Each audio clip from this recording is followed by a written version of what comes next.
Today, we're going to be talking about the history of Marvel Comics.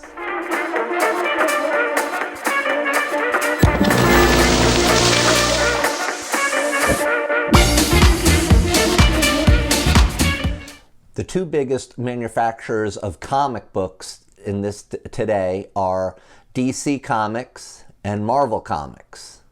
Today, we're going to be talking about Marvel Comics. Most people know about Spider-Man, they know about the Hulk, they know about Captain America, they know about other comic book characters, but not everyone knows the origination of Marvel Comics. Marvel Comics started out in 1939. The original name of Marvel Comics was Timely Comics. Timely's first comic book was Marvel Comics #1, cover dated October 1939, which featured several superhero characters, most notably the Human Torch and the Submariner. Timely Comics introduced many superhero characters during comics' golden age in the 1940s, such as Captain America, who first appeared in Captain America Comics #1 in March of 1941. Timely characters were often portrayed as fighting against the Nazis and the Japanese even before the United States entered World War II. As the 1940s came to a close, superheroes fell out of vogue with comic book readers, and Timely canceled the last of its books in this genre in 1950. Shortly after World War II, superhero comic books lost their appeal to the reading public, and comic books began to go down the route of being more Western, being more funny type of comic books. And this went on from about 1940 till about 1960. During this time, Timely Comics became Atlas comic books before turning into Marvel Comics in the early 1960s. What Marvel Comics did that was rather unique in the early 1960s was they took the superhero and actually made them part of the world. Previously, a lot of different comic book characters were very unrealistic in terms of where the stories took place.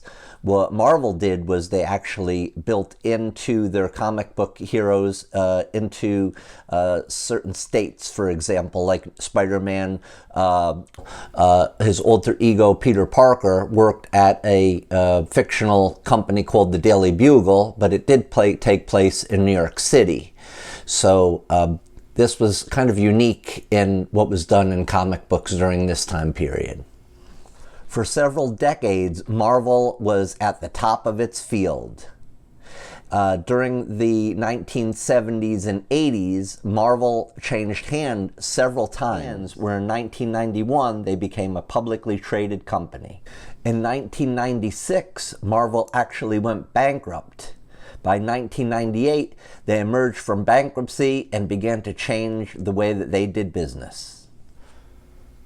What helped Marvel emerged from bankruptcy was they began to go down different routes with their company.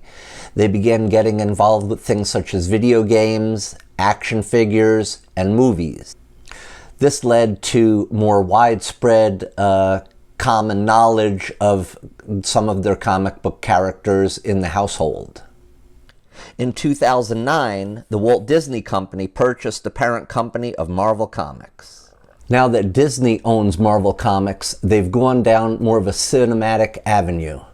For example, Disney Plus is an app that Disney owns, and on that app you could see just about every Marvel movie made. They actually have also created some limited series for that app and that, I guess you would call it, station.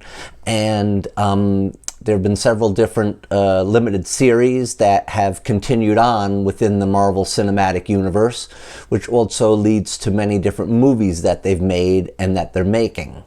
2023 is going to be an exciting year for movies for Marvel Comics. I'm looking forward to seeing all the different movies that they come out with.